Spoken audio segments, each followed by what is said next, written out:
Hello students, I greet you all and now we can see the revision of unit 2 second part.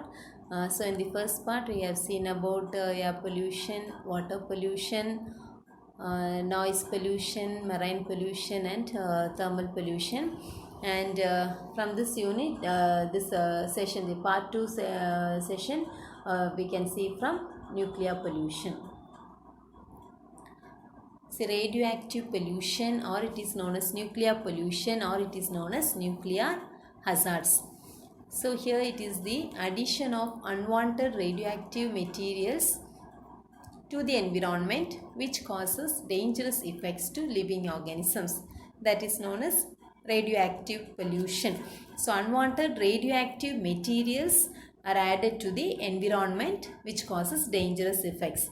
So radioactive substance, they may be ionizing radiation or non-ionizing radiation. So ionizing radiation are alpha, beta or gamma rays. They penetrate into the body and affect severely.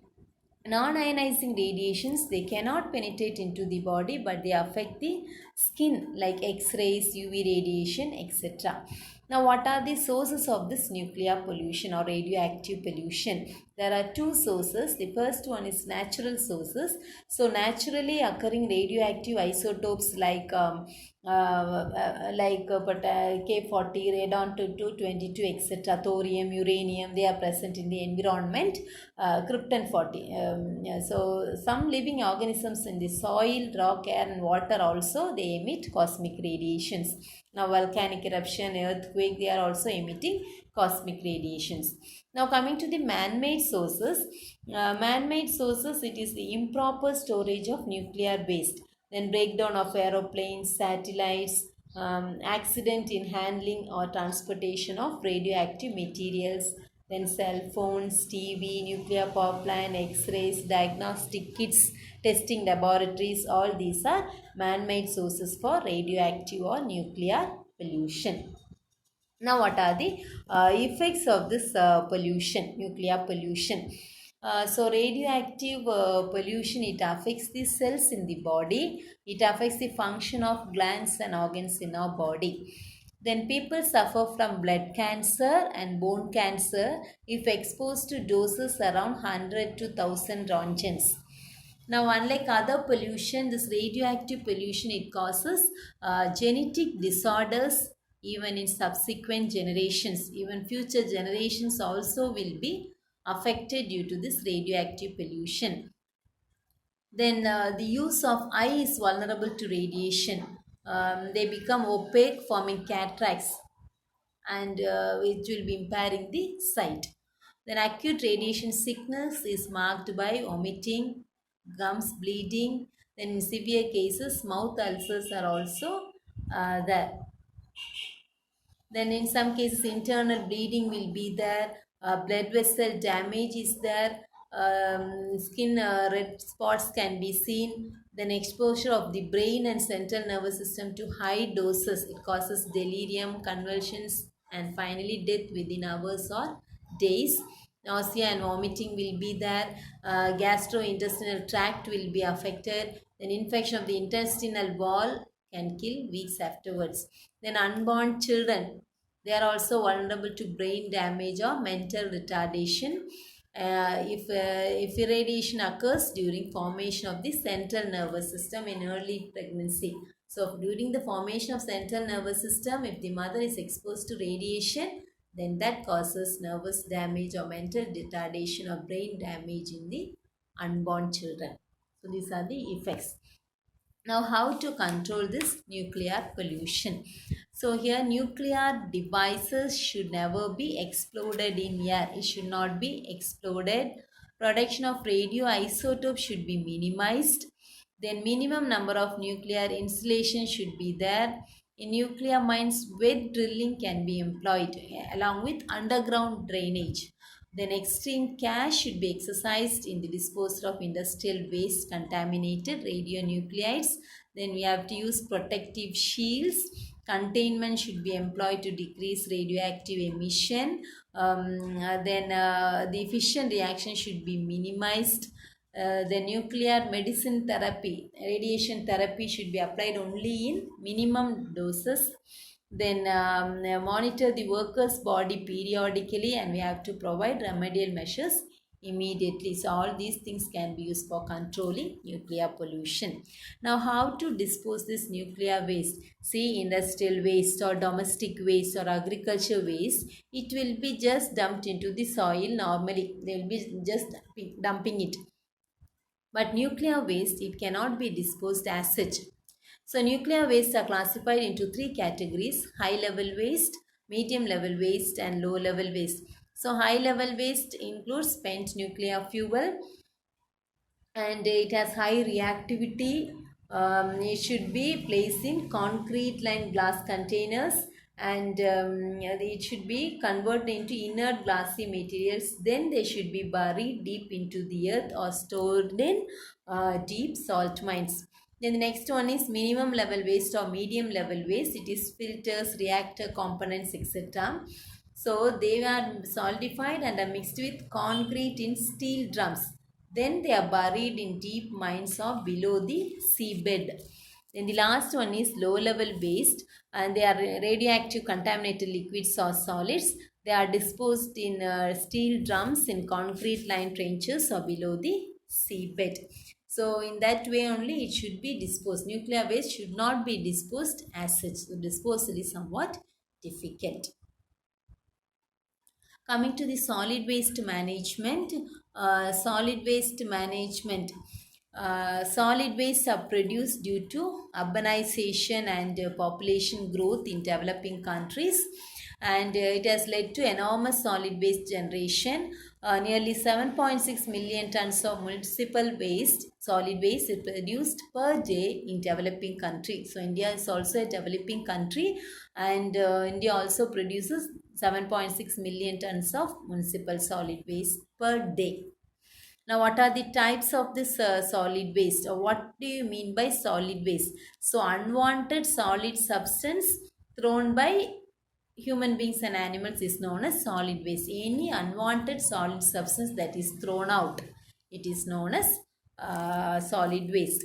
So, types of solid waste, there are three types. First one is municipal or urban waste, then industrial waste, and the third one is hazardous waste. We will be seeing one by one. So what are the sources of municipal waste? So municipal waste include domestic waste. First one is domestic waste. So materials thrown out from houses, food waste, cloth materials, waste paper, polythene bags, etc.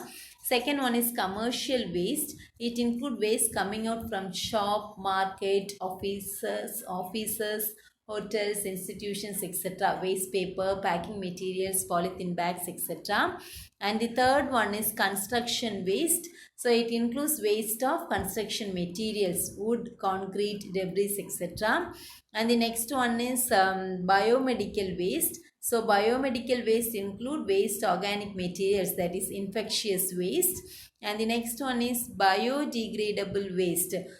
So they are degraded by microorganisms, food, vegetables, tea leaves, eggshells, etc. And the next one is non-biodegradable waste. They are not degraded by microorganisms. Non-biodegradable, polythene bags, glass bottles, scrap metals, etc. So all these are sources of municipal waste or urban waste. Next is industrial waste, sources of industrial waste. So here radioactive waste produced by nuclear power plants. Then fly ash, large quantities of fly ash are produced by thermal power plants. Then chemical industries, they produce toxic and hazardous waste. Then other industries also produce solid waste like rubber, plastics, paper, glass, wood, oil, paint, leather, ceramics, abrasives, packing materials, acids, alkalis, organic waste, etc. So all these are sources of industrial waste. And the next one is hazardous waste, sources of hazardous waste.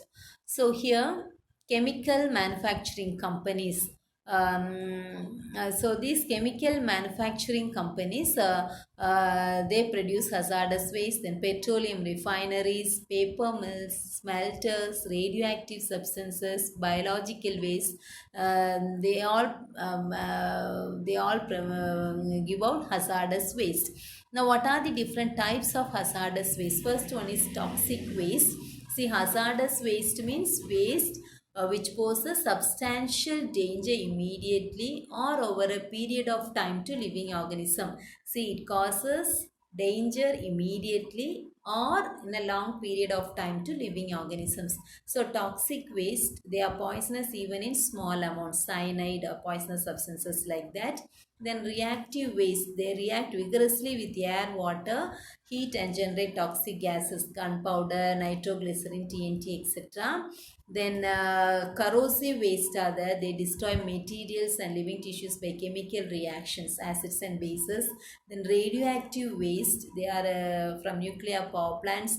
They remain in the environment for thousands of years, like radium, thorium, uranium, etc. Then infectious waste, it causes infection to others. As used bandages, needles, etc. Then heavy metals like lead, mercury, arsenic, etc. They are hazardous substances. Now, what are these are the different types of waste. So we have seen about municipal waste, industrial waste and hazardous waste sources. Now, what are the effects of the solid waste? See, improper disposal of municipal solid waste on roadside, biodegradable materials undergo decomposition, so there will be foul smell and it breeds various type of insects that will be spoiling the land value. Then industrial solid waste, they affect the soil characteristics and productivity of soil when they are dumped into the soil. Then next is toxic substances. It may percolate, it may go inside into the ground and it will be contaminating the groundwater. Then burning of industrial waste or domestic waste like cans, pesticide bottles, plastics, etc., batteries, it produces furans, dioxins and polychlorinated biphenyls which are harmful to human beings. Then choking of drains and gully pits by solid waste result in water logging. Water will be stagnant there. So breeding of mosquitoes also will take place. These are the effects of solid waste. So solid waste causes many troubles. So how to control or how to manage this solid waste? So what are the solid waste management method? So solid waste management means it is a planned process of effective control of the production, processing and disposal of solid waste in an economical way. So production control should be there, processing control should be there and disposal control also should be there, should be maintained in an economical way. That is known as solid waste management. So the main steps involved in solid waste management is two steps. One is 3R approach, reduce, reuse and recycle, and the other one is discarding the waste, how to dispose the waste, that is by three methods: landfill method, incineration method and composting method. So we'll see how this is done by a flow chart. So this is a flow chart. So first step is collect solid waste generation. So the solid waste is generated, either it can be generated, we have seen the sources, domestic waste may be the municipal waste, industrial waste or hazardous waste from industries. So all these are solid waste generation. So the waste materials from the sources, they are being collected. So it is collection of waste. Collection of waste from various sources. From all the different sources, the waste are being collected. And then it is being transported. So it is collected and it is manually, collection and transportation, and it's manually separated. Then it is transported, so transform the collected waste to the destination point. So it will be manually separated into reuse, reduce and recycle methods. Three different types of waste will be segregated and then it will be sent to the destination point. Then next step is the storage step. In the storage step, the collected waste are stored. Meanwhile, time of till it is disposed, it will be stored there. Then the segregated waste, it is home separation for recycling. Reduced material will be sent separately. Reusing materials will be sent separately. Then recycling method is set for home separation. Then after the segregation of waste, say this three approach I told you, reuse means whatever can be reused, it will be make use of it. Then reduce, the waste generation will be reduced. Then recycling, it is reprocessing of the discarded materials into useful products. So all this done by this 3R process. And then finally the remaining thing that is not used for anything, it is being disposed. So disposal methods, here it involves 3 steps: in landfill, incineration and composting method. So in the landfill method, see, the solid waste will be compacted and spread in thin layers. Then each layer will be uniformly covered by a layer of solid. Finally, see why it is covered by a layer of solid means about 1 meter thickness it will be covered to prevent rodents from burrowing into the refuse and scattering. So this is a biological method of waste treatment. Bacteria will be decomposing the solid waste. Then after 2 or 3 years, the volume will be shrinking. So this land, it will be lays inside only, so this land, it can be used for parks, roads or buildings. So it does not cause any environmental damage by causing health hazards or nuisance, nothing. So it causes surface or underground water pollution due to percolation of solid waste inside the soil. So that percolation can be prevented by using a plastic membrane on the base. And the second method is incineration method. So here the municipal waste will be burnt in a furnace known as incinerator. So in incinerator, it is highly combustible waste are subjected to incineration. Burning at very high temperature, it will be burnt. Then the next method is composting. So a compost pile is constructed by making alternate layers of organic matter and soil. So alternate layers will be there. So soil will be acting as the source for microorganisms. So fertilizer and water will be added periodically to the compost to stimulate the microbial action and to maintain 50% of moisture content. Now sometimes some microorganisms are also added for active decomposition. So within 3 days the biological action will be starting and organic matter will be decomposed. Large amount of heat will be liberated and the refuse will be converted into brown colored colorless mass or colorless mass known as compost or humus. So here the waste material is converted to humus and that is used in agriculture field. And it has a large percentage of nitrogen, phosphate and other minerals. It is used as a manure, so used as a fertilizer for the soil. So these are the 3 methods of disposing the solid waste. So hope you understood. First is solid waste generation. The waste are collected. And second step is waste are collected from the sources. It is transported to the specific destination point. It will be stored till disposal. Then the waste are segregated. 3R approach: reduce, reuse and recycling methods. Then it is being disposed by landfill, composting or incineration method. Hope you have understood this one. Now the next one is role of an individual in prevention of pollution. What is the role of an individual to prevent pollution? So first one is planting of trees. Then help more in pollution prevention than pollution control. See, pollution, before pollution control, pollution should be prevented. Then use water, energy and other resources efficiently. Then purchase recyclable, recycled and environmentally safe products. Recyclable products only you have to purchase.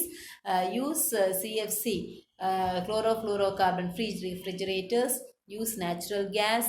Then reduce deforestation. Increase the use of renewable resources. Then remove oxides of nitrogen from motor, vehicular exhaust. Then you have to use office machines in well ventilated areas. The area should be well ventilated areas. Then use less polluting substitutes for harmful cleaning agents, paints and other products. Use eco-friendly products. Then don't use polystyrene cups that have CFC molecules which destroy ozone layer. That polystyrene cups, you should not use it. Then use rechargeable batteries because it reduces metal pollution. Then use organic manure instead of commercial inorganic fertilizers. Reduce garbage by recycling and reuse, and slow down the population growth. So this is the role of an individual in prevention of pollution. And next one is role of women in environment protection. So what is the role of women in environment protection? See, in rural areas, women plant trees and grass, grow vegetables with drip irrigation method in order to save water. So they should save water. They should not waste water. So for watering plants, they can use drip irrigation method. Then in urban areas, they go for shopping using cloth bags to reduce white pollution. Polythene bags should not be used. Instead, they can use cloth bags. Then women refuse to use disposable products to save energy and resources. So disposable products should not be. They should refuse to use disposable products to save energy and resources. Then they should choose green products instead of poor quality that harm the environment. So green products should be used by women. Then they should reduce the amount of trash waste they dispose of so as to recycle natural resources. The waste material generation should be reduced. They should buy non-phosphate detergents to reduce the water pollution. Then they refuse to eat the meat, so variety of animals are preserved. So for preserving animals, they should not eat meat. Then they value paper and thus protect trees. Then they should bring the concept of environmental protection into families and thus plant a green seed in the heart of children. So women play an important role in planting green technology in the heart of children. So these are the various methods we have seen how an individual can prevent pollution and what is the role of women in environment protection. Hope you understood. So that's all about the different types of pollution. Now we come to disaster management. So what is a disaster? Disaster is a serious disruption occurring over a short or long period of time that causes widespread human, material, economic or environmental loss which exceeds the ability of the affected community or society to cope using its own resources. Hope you have understood this one. See, I can tell that this is a sudden accident or it is a natural catastrophe that causes great damage or loss of life. See, disaster means from natural forces when there is large scale disruption of services, infrastructure, when there is a serious effect on human life, economy, environment, that is known as a disaster. So it is a sudden accident. No one has expected it. So it is a sudden incident which causes great damage or loss of life. For example, we'll be seeing about floods, earthquakes, cyclone and landslides, tsunami also. So there are two types of disaster. One is natural disaster, another one is man-made disasters. See, natural disasters are earthquake, landslide. We are going to see on the natural disasters. Man-made disasters are also there. Pollution, fire, accidents are man-made disasters. So we'll see some types of natural disasters. First one is floods. So the magnitude of water flow exceeds the carrying capacity of the receiving system and overflows on the surrounding surface means it is known as flood. Carrying the magnitude of water will be exceeding the carrying capacity. So the remaining water will be overflowing to the surrounding surface, that is known as flood. Now what are the causes of floods?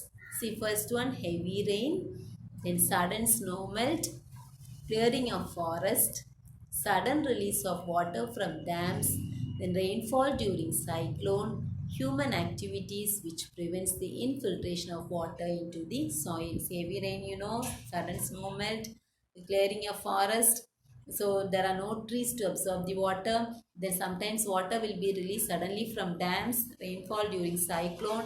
Then human activities, some of the human activities will prevent the water from entering or percolating into the soil. So all these are causes of floods. Now what are the effects of floods? So effects of floods, see, damages the standing crops and livestock. Livestock and standing crops will be damaged. Economy and health will be damaged. It washes away the house, properties of people. Everything will be damaged. There is a great damage. Then how to manage this flood management? In flood management, deepening river channels should be deepened. Excess water can be diverted. Flood control walls can be built. Then encroachment of floodways should be removed. Then river networking of rivers should be there. So all these things are some of the flood management methods. Then flood plain should be used for wildlife habitats. Then optical and microwave data from IRS also can be used for flood management systems. The next one is earthquake. See, earthquake. Earthquake means it is the sudden vibration caused on the earth's surface due to sudden release of energy. So a large amount of energy will be released suddenly due to the sudden vibration of earth's surface. See, earth contains several tectonic plates of solid rock. Several solid rock plates will be there. So they will be moving slowly along their boundaries. So when friction prevents these from slipping, stress will be developing. See, if there is a friction, stress will be developing. So that results in sudden fracture along the fault lines. So this causes earthquake and violent vibration in the earth within the plates. Inside the earth this happens. So there's a sudden vibration that is known as earthquake. See, earthquake is measured in Richter scale. So here I have given less than 4 means it is insignificant. 4 to 4.9 is minor. 5 to 5.9 is damaging. 6 to 6.9 is destructive. And 7 to 7.9 is major. And more than 8 it is a great one. Now what are the causes of earthquakes? So underground nuclear testing is one of the major cause. Nuclear explosion, then the decrease of groundwater level, deep well disposal of liquid waste, then storage of huge amount of water in the lake behind a big dam. So all these things are causes of earthquakes. Now what are the effects? So it kills thousands of people. Ground level will be deformed, collapses houses and other infrastructures. It causes landslides, tsunamis, etc. Then loss of life and property. Tsunami means it is the seismic waves caused by earthquake. It will be traveling through seawater and generates high sea waves, that is known as tsunami, harbor wave. So it's a high sea wave. So these are the effects of earthquakes. Now how is earthquake managed? Earthquake management. See here, wooden houses are preferred in earthquake prone areas like Japan. Then earthquake resistant buildings can be built in seismic areas. Then a seismic hazard map, it must give the information about magnitude and intensity of the anticipated earthquake. Then seismologists should analyze the pattern of microseismicity, and they should indicate the possibility of occurrence of earthquake in a potential area, in a particular area. So damage to property and life can be prevented by constructing wooden houses or earthquake resistant buildings. In Japan and all, they are constructing only wooden houses to prevent the damage and loss of life. Next one is cyclone.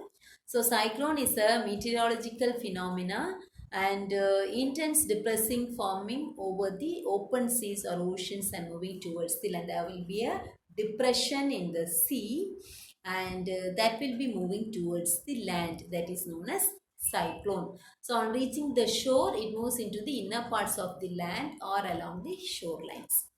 Now what are the causes of this cyclone? See, cyclone sea surface temperature must be below 25 degrees, then only it will be caused. Then tropical cyclones move like a spinning top at a speed of 10 to 30 km per hour. Spinning top, the top will be spinning very fast now. Similarly, 10 to 30 km per hour speed it will be spinning. Then in India, cyclones originate from Bay of Bengal. Then it occurs during, mainly the cyclone occurs during October to December or April to May. In that time only it will be occurring. Then what are the effects of cyclone? So coming to the effects of cyclone, it slows down the developmental activities. It kills human beings and livestock. Then it collapses crops, dams, canals, communication towers. Then it damages the roads, buildings, railway tracks and houses. Then cyclone management. So radar system is used to detect as well as for warning it can be used. Satellite images are used by meteorological departments for forecasting the weather conditions, which reveals the strength and intensity of the storm. And these effects of cyclone are reduced by planting more trees, construction of dams, dikes, windbreaks, etc. So all these can be done to manage the cyclone. And the last one is landslides. So landslide means it is the movement of earth materials like rock, mud or soil from higher region to lower region due to gravitational force of attraction. So we know that there is gravitational force of attraction. So from higher region to lower region, the earth materials like rock, mud will be moving down. That is known as landslide. What are the causes of this landslides? See, one is water and vegetation interference landslides. That's one reason. Then downhill movement of earth is caused by rain. So if rain occurs, sometimes downhill movement takes place due to the loose soil characteristics. Then underground mining leads to landslides. Then soil erosion due to surface runoff during rainy season, that leads to landslides. Then movement of heavy vehicles on the slopy region create landslides. Then earthquakes, shocks and blasting of explosives also create landslides. Then sometimes if there is a disturbance in a resistant rock by overlaying rock of low resistance, that also causes landslides. So due to water logging, road also causes landslides. Now what are the effects of landslides? It leads to soil erosion, it leads to fall of trees, it blocks the roads, then diverts the passage, then it damages houses, crop yields, livestock, etc. Now, how this is managed, landslides management. See, it is difficult to control landslide, but it can be minimized. We cannot fully control landslide because in slopey regions it is usual, but it can be minimized. See, unloading the upper parts of the slope. Unloading the upper part of the slope should not be taken, then it will be okay. Then draining the surface and surface water should be drained off. Then concrete support can be given at the base of the soil, and soil can be stabilized. If it is loose soil, then immediately will fall off. Instead can be stabilized by using quicklime. Then cultivation can be done in the slopey region so that restricts soil erosion. Then steepness can be reduced by developing benches. Then we can give some support to the providing support to the slopey areas. So these methods can be done to minimize landslide, but landslides controlling is very difficult. It can be minimized. So in your syllabus, these 4 types of natural disaster, their sources, causes, effects, and management is given. So we have seen all that. And today's revision part 2 in the second unit, we have seen about nuclear pollution, solid waste management, then about 4 types of natural disaster management. So thank you for your